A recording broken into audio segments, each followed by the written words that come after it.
बेटा आज की क्लास में हम आपको मेथड ऑफ प्रिपरेशन करा रहे थे हेलो एल्केन। तो बेटा थोड़ा नेटवर्क इशू के कारण क्लास कंटिन्यू नहीं हो चुकी, तो मैं इसलिए आपको वीडियो सेंड कर रहा हूँ आज की क्लास का। तो बेटा आज जो मेथड कर रहे हैं, method preparation of halo alkane, वो कर रहे हैं बेटा एल्कीन और एल्काइन से। इन दो से आज हम हेलो एल्केन बना के दिखा रहे हैं आपको। इनसे हम हेलो एल्केन कैसे बना, मोस्ट इंपॉर्टेंट बेटा ध्यान रखना, मोस्ट इंपॉर्टेंट टॉपिक है। यहाँ से हम आपको एल्किन से और एल्काइन से हेलो एल्केन बनाएंगे बेटा। तो इसमें बेटा जो फास्ट है दोनों सेम चलेंगे, दोनों में से कोई भी ले लो। तो बेटा इसमें आपको पहले एक टॉपिक पता होना चाहिए बेटा।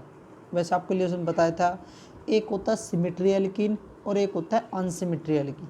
तो पहले आपको पता होना चाहिए सिमेट्री एल्कीन और एल्काइन क्या होता है और अनसिमेट्री एल्कीन और एल्काइन क्या होता है। देखो बेटा, जैसे यहाँ पर कार्बन कार्बन के बीच में डबल बॉन्ड है, अगर इन दोनों कार्बन के पास हाइड्रोजन की संख्या, number of hydrogen atom equal है, तो हमारा क्या है, ये सिमेट्री है। क्या है, सिमेट्री। बट कंडीशन ध्यान रखना, आप इसको वहीं पर चेक करोगे जहाँ पर कार्बन कार्बन के बीच में क्या बन रहा हो, डबल बॉन्ड बन रहा हो, ट्रिपल बॉन्ड बन रहा। जब कार्बन कार्बन के बीच में डबल बॉन्ड और ट्रिपल बॉन्ड प्रेजेंट हो और उनके पास, दोनों कार्बन के पास हाइड्रोजन की संख्या इक्वल हो, तो वो क्या होता है, सिमेट्री होता है। इसके अलावा क्या होता है, अनसिमेट्री। जैसे एग्जांपल के तौर देखो बेटा, CH3 CH CH2। तो आप देखो बेटा, ये कार्बन और इस कार्बन के बीच में डबल बॉन्ड बन रहा है, तो इन दोनों कार्बन के पास, इसके पास एक हाइड्रोजन है और इसके पास क्या है, दो हाइड्रोजन है बेटा। तो ये कैसा है बेटा, अनसिमेट्री है। क्या है, अनसिमेट्री। तो बेटा इन पॉइंटों का ध्यान रखना, सिमेट्री क्या होता है, अनसिमेट्री। जब एल्कीन और एल्काइन में जिस कार्बन के बीच में डबल बॉन्ड और ट्रिपल बॉन्ड प्रेजेंट हो और उनके पास same number of hydrogen atom हो, तो वो सिमेट्री होता है। अगर उनके पास same number of hydrogen atom नहीं हो तो क्या होता है बेटा, अनसिमेट्री होता है। तो हम पहले बात करते हैं बेटा सिमेट्री की। हम पीछे क्लास में पढ़ चुके बेटा HX हैलोजन एसिड। क्या होते हैं बेटा, HF, HCl, HBr और क्या होता है हमारे पास, HI होता है। ये होते हैं हमारे पास बेटा। आपको पता सबसे ज़्यादा रिएक्टिव HI होता है, फिर HBr, फिर होता है सब HCl और सबसे कम होता है हमारा HF। मतलब HF तो रिएक्शन देगा ही नहीं। तो हम पहले कर रहे हैं बेटा सिमेट्री एल्किन के लिए या एल्काइन के लिए। तो हमने बेटा यहाँ पर ले लिया CH2 डबल बॉन्ड CH2, इसकी रिएक्शन कर देते HX से। सिमेट्री वाली बात करें बेटा, देखो सिमेट्री। तो बेटा ये दो बॉन्ड होते हैं ना, जो कार्बन कार्बन के बीच में दो बॉन्ड, तो इसमें एक तो सिग्मा होता है और एक पाई बॉन्ड होता है। जो पाई बॉन्ड होता है वो क्या होता है, वीक होता है बेटा। क्या होता है, वीक होता है बेटा।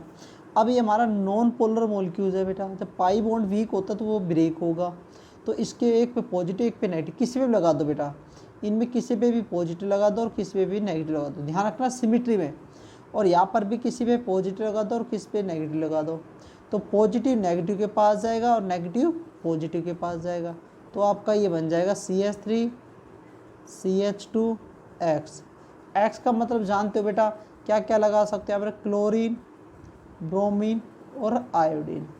क्योंकि HX आप क्या ले सकते हो इसमें, तो ध्यान रखना आपका HI सबसे ज़्यादा रिएक्टिव रहेगा, फिर होगा HBr और इसके बाद होगा बेटा HI।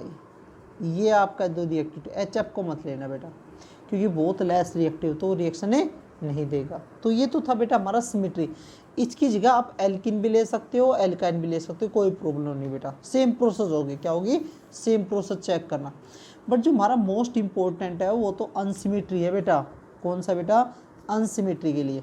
तो बेटा इसमें एक होता है मार्कोनिक रूल बेटा, 11th में से बताया था मार्कोनिक रूल क्या होता है।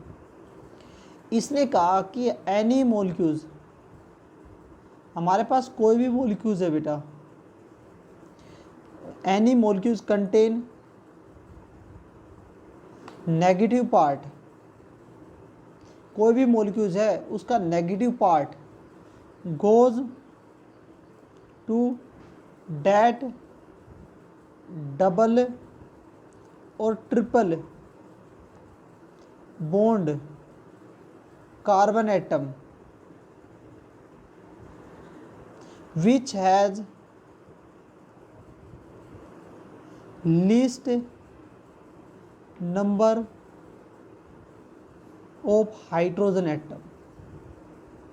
ये कह रहा है कि हमारे पास कोई भी मॉलिक्यूल है बेटा, उसका जो नेगेटिव पार्ट है, नेगेटिव एटम है, उसका जो नेगेटिव एटम है वो जाता है उस डबल बॉन्ड और ट्रिपल बॉन्ड कार्बन के पास जाता है जिसके पास हाइड्रोजन के एटम की संख्या क्या है बेटा, कम है। तो उसी को हम क्या बोलते हैं, मार्कोनिक रूल। क्या बोलते हैं बेटा, मार्कोनिक रूल।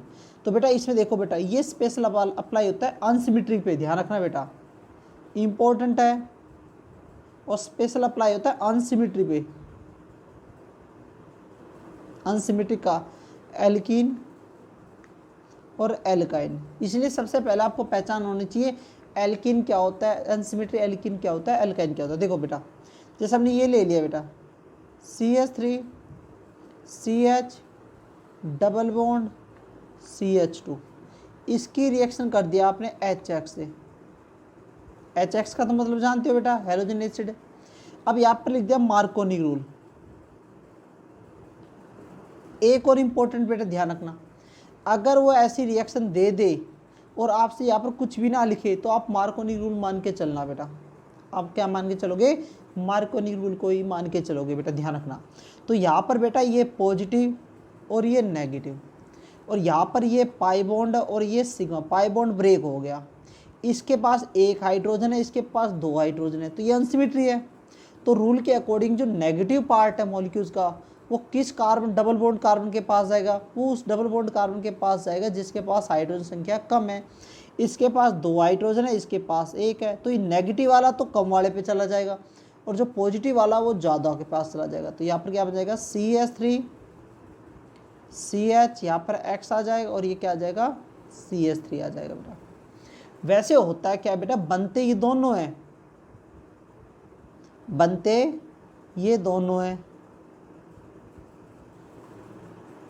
भाई। एक बार ये नेगेटिव वाला इस पे अटैक करेगा और एक बार इस पे, दोनों बनेंगे प्रोडक्ट। बट ये वाला हमारा क्या होता है बेटा, मेजर प्रोडक्ट होता है अकॉर्डिंग टू मार्कोनी रूल। तो हम ऑलवेज किसको लिखते हैं, मेजर प्रोडक्ट को लिखते हैं, साइड प्रोडक्ट को हम लिखते नहीं बेटा। ये हमारा क्या होता है बेटा, माइनर होता है। तो हम ऑलवेज क्या लिखेंगे बेटा, मेजर प्रोडक्ट को लिखेंगे, माइनर प्रोडक्ट को हम नहीं लिखेंगे बेटा। ध्यान रखना अकॉर्डिंग टू मार्कोनी रूल। अगर ये ना भी दे तब भी आपको ध्यान रखना है बेटा इस चीज़ का आपको क्या रखना है, ध्यान रखना है। अगर ऊपर ऐसी कंडीशन आ जाए और आपको डबल बॉन्ड, ट्रिपल बॉन्ड और हैलोजन एसिड से रिएक्शन कर रहे हैं और ऊपर मार्कोनी रूल नहीं लिखा तो आप अपने आप मार्कोनी रूल मान के चलना बेटा, मोस्ट इंपॉर्टेंट है बेटा। फिर एक आता है बेटा, इसी का पार्ट आता है anti Markovnikov rule. Anti Markovnikov rule, इसी को बोलते हैं परोक्साइड इफेक्ट भी बोल देते हैं बेटा, परोक्साइड इफेक्ट भी बोल देते हैं। और इसी को हम क्या बोलते हैं, खासखरस इफेक्ट। ये सारे बेटा इसी के नाम होते हैं, खासखरस इफेक्ट, परोक्साइड इफेक्ट और एंटी मार्कोनिक। अब आप नाम से समझ गए एंटी मार्कोनिक रूल कि जो नेगेटिव पार्ट है किसी मॉलिक्यूल्स का वो कौन से कार्बन, डबल बॉन्ड कार्बन के पास जाएगा जिसके पास हाइड्रोजन संख्या ज़्यादा है। बट यहाँ पर कंडीशन लग गई ओनली, वो कंडीशन बता दो, but only HBr give this reaction, only HBr give. ये रिएक्शन कौन देता है बेटा, HBr। ध्यान रखना, अगर HBr के अलावा कुछ और भी लिखा हो तो आप क्या बना दोगे, उसके मार्कोनिक के अकॉर्डिंग करोगे। HBr के अलावा किसी और के दे दिया जाए तो क्या लिखोगे बेटा, उसको मार्कोनिक रूल के अकॉर्डिंग करोगे। जैसे हमारे पास ये आ गया CH3 CH double bond CH2 और यहाँ पर HBr कर दिया। इनके आप लिखा आ जाएगा बेटा, या तो एंटी मार्कोनिक लिखा आ जाएगा या परोक्साइड लिखा आ जाएगा, परोक्साइड इफेक्ट लिखा आ जाएगा।